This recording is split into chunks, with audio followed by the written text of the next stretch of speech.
खेसारी लाल की एक और धमाका गाना आने वाला है। इसी वीडियो में शुरू से लेकर अंत तक बना रही है। हमेशा ऐसा वीडियो न्यू फॉर्मेशन जितना जल्दी लाने को मैं प्रयास करता हूँ।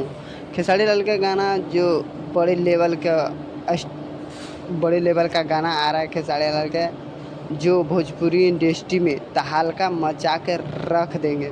आप लोग देख सकते हैं कि पोस्टर के माध्यम से कि क्या ज़बरदस्त तरीक़ा से खेसारी लाल के गाना शूटिंग किया जाएगा। और 29 जो राखी बंधन 28 तारीख को, 28 तारीख के बाद 29 तारीख को खेसारी लाल के गाना ज़बरदस्त तरीके से रिलीज होगा और भोजपुरी इंडस्ट्री में तहलका मचा कर रख देंगे।